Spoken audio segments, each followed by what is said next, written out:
¿Quién es realmente? Esta es una pregunta muy absoluta. A nivel relativo, pues Swami nació en Barcelona y en su adolescencia tuvo este interés. Me llegó una Bhagavad Gita a los 15 años y despertó una sed. Vi en esta Gita, en esta enseñanza, algo tan grande que me conmovió. Esto me llevó a la meditación, me llevó a hacer ciertas prácticas y a los 20 años fui a la India. Buscaba un maestro, en España no sabía dónde buscar, estamos en el año 75-76. Viajé a India y allí tuve la suerte de conocer a Swami Muktananda, con quien me quedé. Y empecé a entrar en el mundo del yoga, del Advaita Vedanta, del Shivaísmo de Cachemira. Y quedé tan fascinado que le pedí a mi maestro que quería ser monje, que quería dedicar mi vida a esta práctica, a este conocimiento, a poder compartirlo en la manera posible, una vez tuviera cierta preparación. Y unos años más tarde recibí la iniciación en Sannyasa. Pertenezco a la orden de Shankara, una de las 10 órdenes de Shankara. Mi orden es Sarasvati. Luego abrí algunos ashrams para mi maestro, en Barcelona, en París. Y mi maestro tomó samadhi, dejó su cuerpo en el año 82. Este momento para mí fue importante y hubo un profundo sentimiento de que necesitaba digerir, absorber, contemplar la grandiosa enseñanza que había recibido, la bendición que había recibido a través de él. Fui a India y allí viví más de 25 años, muchos al pie de la montaña de Arunachala, en el sur de India, cerca del ashram de Ramana Maharshi. Tuve la suerte de convivir con varios maestros directos o discípulos directos de Ramana Maharshi, lo cual la enseñanza de Ramana para mí ha sido muy importante. Y la montaña de Arunachala fue para este Swami también un guru.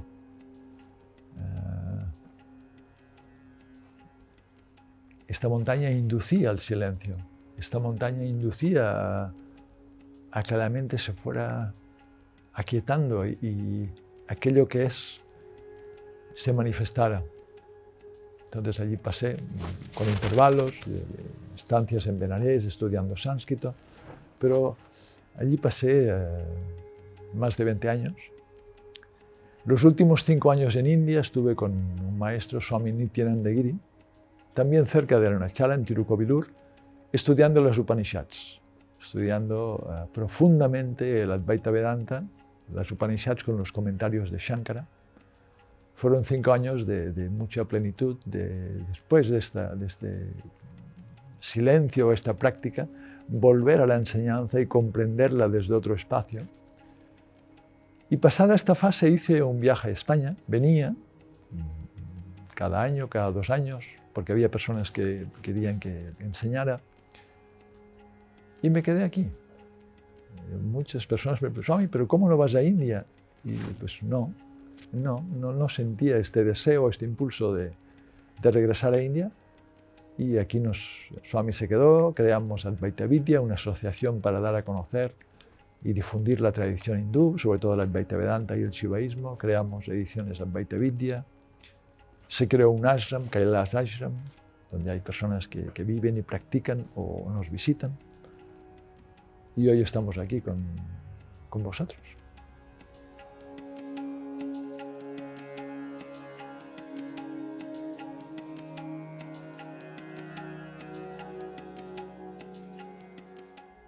El hinduismo es una tradición muy primordial, en realidad más cercana de nuestro mundo psíquico y mental de lo que parece.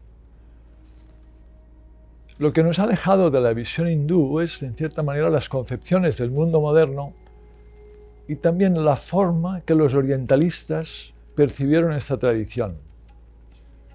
Recordemos que los estudios de indología empiezan con pastores protestantes, Wilson, que traduce el Vishnu Purana, Moner Williams con el diccionario sánscrito, pero son personas que quieren estudiar el hinduismo para convertir a la población hindú. Para ellos estas imágenes de formas curiosas o extraordinarias eran medio demonios y no entendían del todo el fondo de esta tradición. Estos estudios han condicionado nuestra visión. Pero si vamos a la esencia de la tradición hindú en sus muchísimos caminos, muchísimas formas de comprender, sistemas filosóficos, linajes, pero si tuviésemos que resumir un poco la esencia de este Dharma, es una tradición que lleva al autoconocimiento, al conocimiento de uno mismo, al conocimiento de la propia esencia, de lo real en uno. Esto sería como la esencia más sagrada de esta tradición. Entonces esto no está alejado del ser humano, no está alejado de nosotros, porque todos nos estamos buscando. Aunque experimentemos sensualmente y nos alejemos de nuestro centro, pero en el fondo el ser humano siempre se está buscando a sí mismo. Y el hinduismo tiene muchos medios, muchos sistemas, muchos métodos para llegar a este autoconocimiento. Para tener un conocimiento profundo de la tradición hindú, hay que soltar ciertas visiones antropocéntricas, de que el ser humano es el centro de todo, el centro del cosmos, como algunos monoteísmos proponen. Los hindúes siempre decimos Sarve Bhavantu Sukhinah, que todos los seres sean felices, no los humanos, no los creyentes, todos los seres, los humanos, los grillos, las ranas, los árboles, las hierbas, el cielo, la tierra. Es una tradición muy expansiva. Cuando Alejandro Magno intentó invadir la India, que no lo consiguió, muchos de los griegos de aquella época, hablamos de unos siglos antes de esta era, se quedaron en Bharat, se quedaron en la India. ¿Por qué? Porque aquella tradición era muy cercana al sentir griego, de percibir el universo como sagrado, la vida como sagrada. Y quizás un griego de hace 2200 años estaba más cercano a la tradición hindú que una persona moderna con sus condicionamientos antropocéntricos, evolucionistas, cientificistas, etc. Pero, repito, es una tradición muy cercana si sabemos indagar.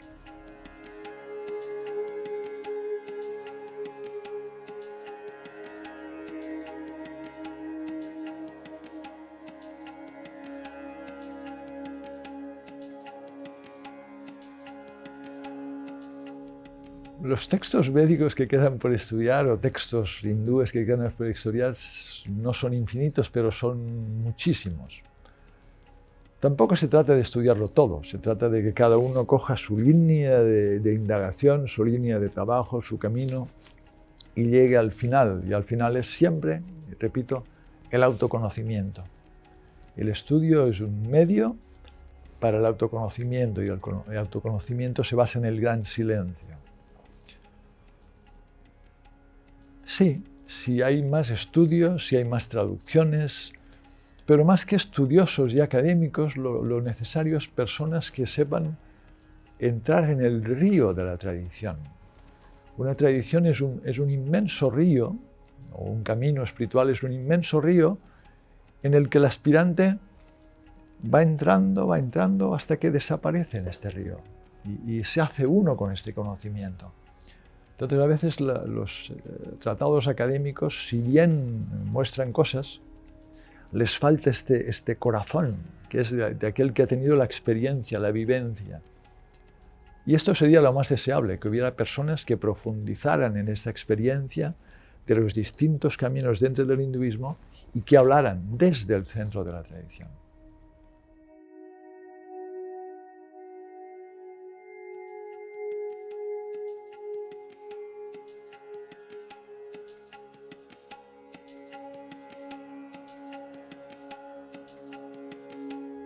Similitudes siempre hay.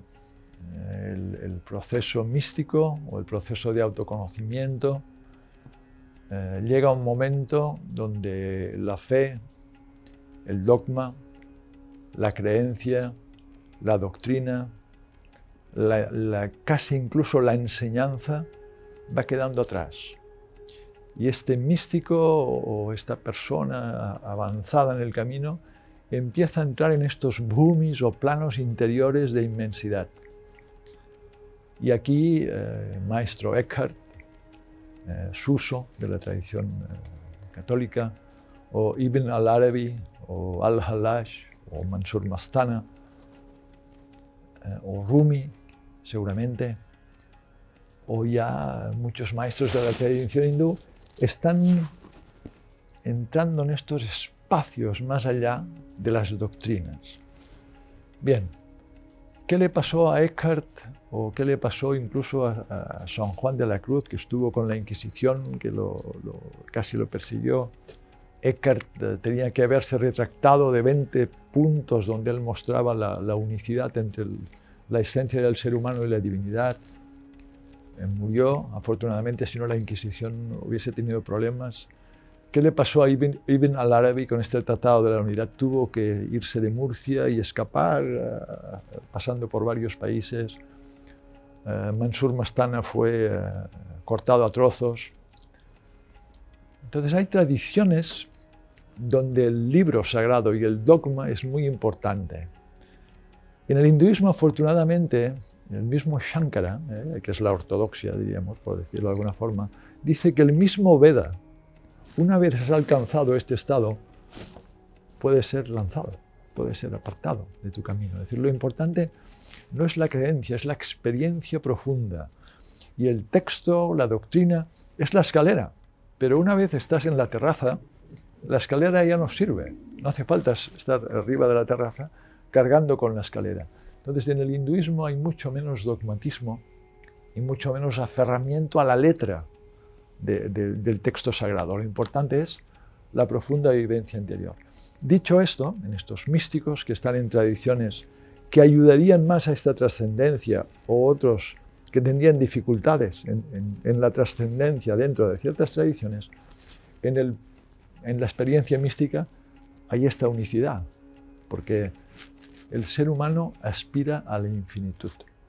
El ser humano aspira a trascender la pequeña limitación que es el cuerpo, la mente y el intelecto. Quiere ir más allá, quiere ver lo trascendente en él.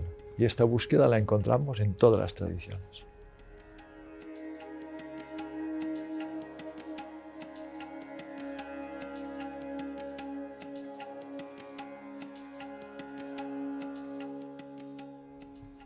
La enseñanza del maestro. En el hinduismo, o en todas las tradiciones, pero hablemos ahora del hinduismo, el maestro es la puerta. El maestro es el amigo cercano que te coge del brazo y te lleva por el camino donde él ha pasado anteriormente. Es el que conoce dónde puedes resbalar. El maestro es un espejo, o podemos decir que es como un espejo, que por un lado te muestra tu divinidad, tu espacio interior de trascendencia, lo que eres más allá de tu corporalidad, bien, lo cual te da este reconocimiento.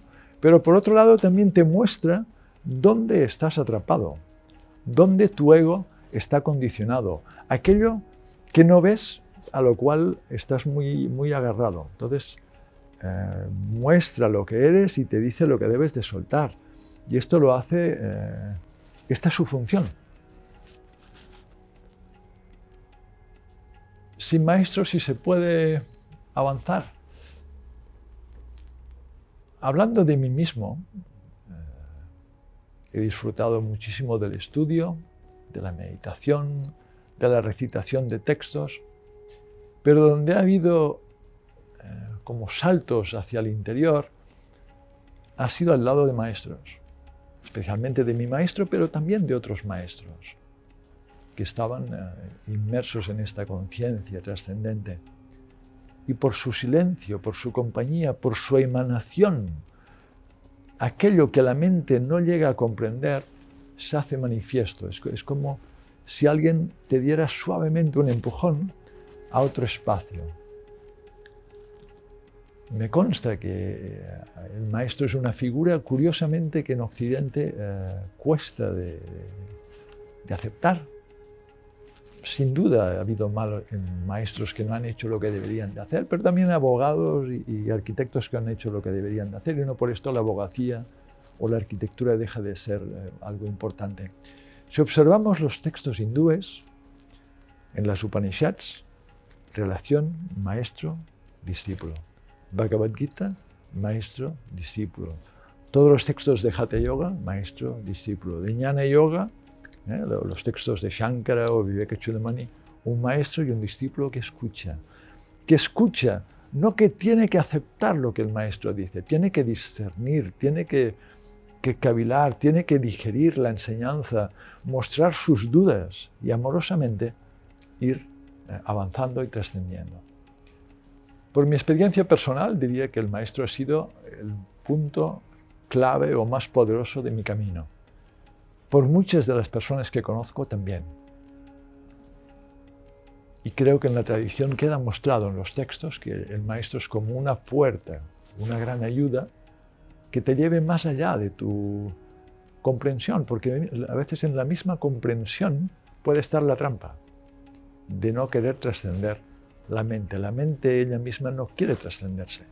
Y el maestro es aquel que, por su gracia, te da este empujón y ves desde otro espacio, no tan egoico o personal.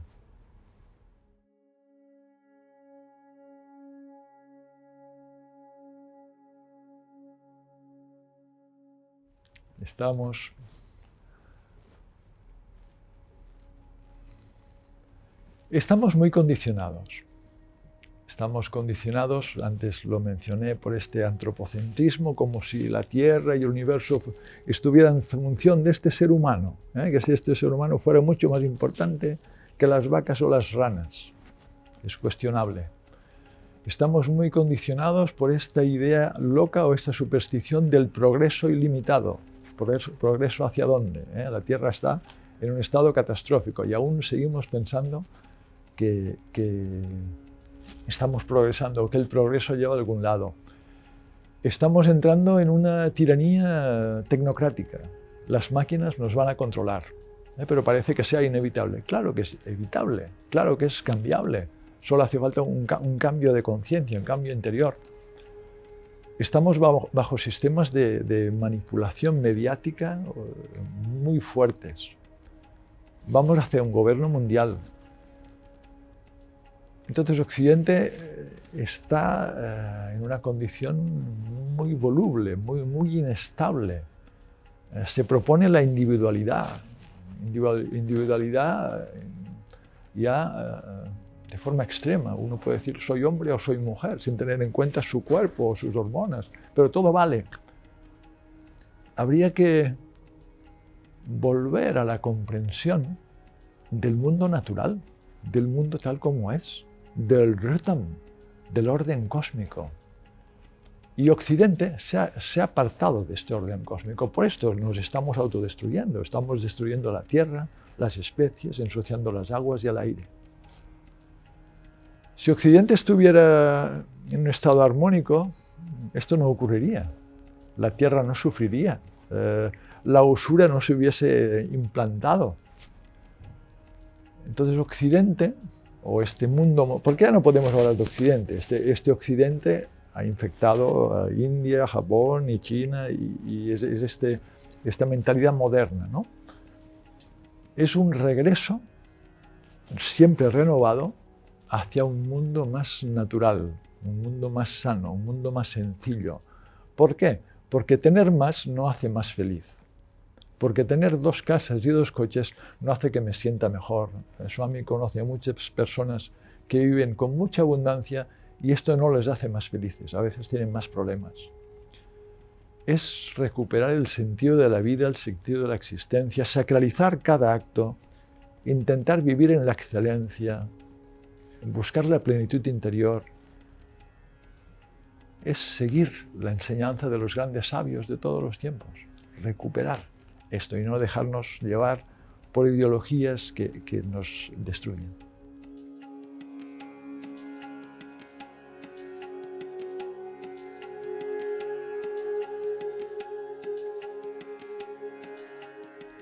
La misma vida es una herramienta para acercarme al silencio. A la vez, la mayoría de maestros, la mayoría de enseñanzas nos dicen, en esta vida hay un medio muy directo para encontrar el silencio, y es la meditación. Cuando la meditación se integra, y no hablo ya del momento que estoy en asana, sentado, introvertido, cuando el silencio se va estableciendo, la vida pasa a ser meditación. El hecho de conversar, como estamos haciendo ahora, puede ser meditación. El hecho de caminar con un amigo, o el hecho de trabajar, o ayudar a alguien, puede ser meditación. El silencio no puede ser dependiente de que esté sentado en postura yógica con los mudra, con el mudra de las manos, con el chin mudra. El silencio debe de ir abarcando todo. Entonces, aunque existen otros medios, la meditación, nos lo dicen los textos, nos lo dicen los maestros, la meditación es como la gran puerta. Si buscamos el silencio, si no meditas, va a ser más difícil. ¿Por qué? Porque cuando medito, y hablo ya de la meditación en postura, aquietado, no quiero hacer nada, no quiero lograr nada, los sentidos no van hacia afuera, no quiero pensar nada, solo quiero ir hacia la observación interior de lo que soy, más allá del pensamiento, más allá del yo. Esto es meditación.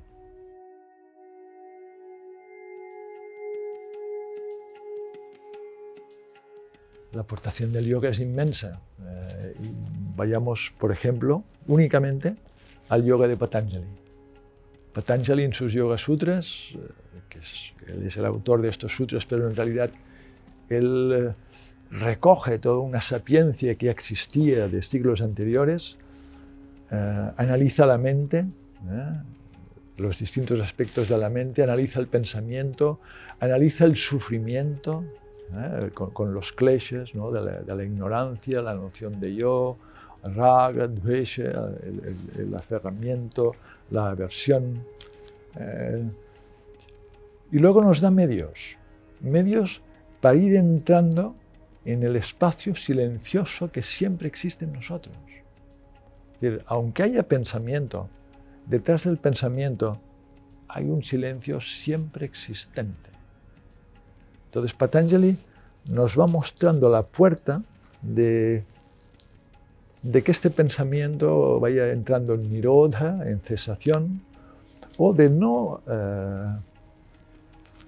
atarme a este pensamiento y también entrar en este espacio de plenitud. La aportación del yoga es inmensa.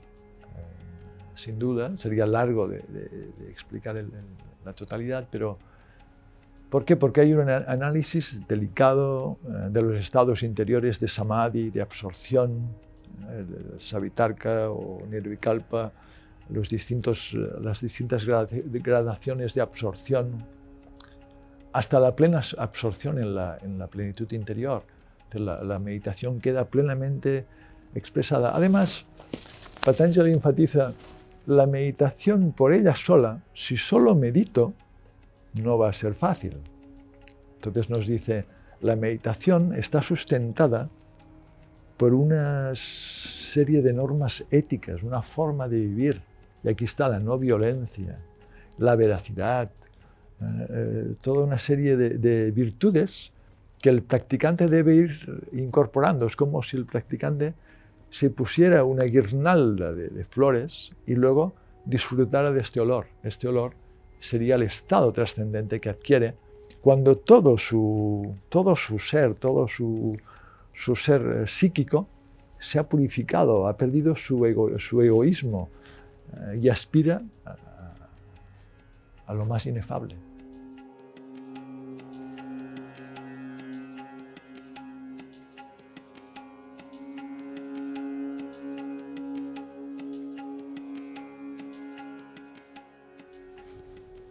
¿Cómo valora la tradición del yoga en la actualidad? La tradición del yoga no ha cambiado, es milenaria, pero desde hace 150 años y cada vez más, el yoga se está presentando cada vez, se ha popularizado mucho en nuestro país, en todo Occidente, en India. Se está presentando un yoga puramente corporal, un yoga donde pongo la atención en el cuerpo, que el cuerpo sea flexible, que el yoga sea beneficioso para mi salud y para que me encuentre un poco más tranquilo. Y es cierto, el yoga nos da tranquilidad y nos da mayor salud, pero el yoga nos puede dar mucho más, nos puede mostrar este espacio de plenitud siempre existente en nosotros, nos puede hacer mucho más libres.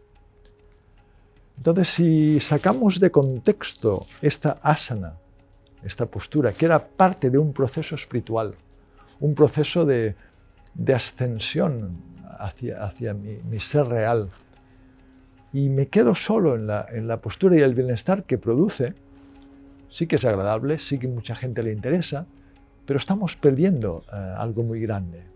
Entonces, el libro que mencionas, Las bases del yoga, es como, bien, el yoga se ha hecho muy popular, es perfecto, pero recordemos lo mucho que puede ofrecer, la rica metafísica, las concepciones tremendamente útiles que tiene para nosotros y comprendámoslas, porque podemos recibir mucho más de esta práctica yógica.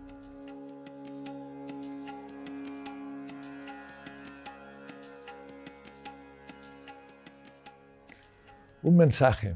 Es difícil dar un mensaje, pero si hay algo que las tradiciones espirituales auténticas, el yoga, todo el hinduismo nos dice, es la absoluta plenitud está en tu corazón. Busca en tu interior. Sigue los medios adecuados.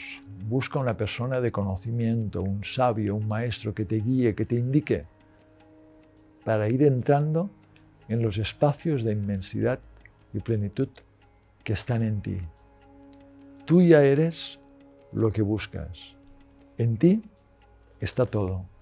Se trata de que estos sentidos y esta mente que constantemente van hacia afuera sean capaces de interiorizarse y encontrar la absoluta plenitud.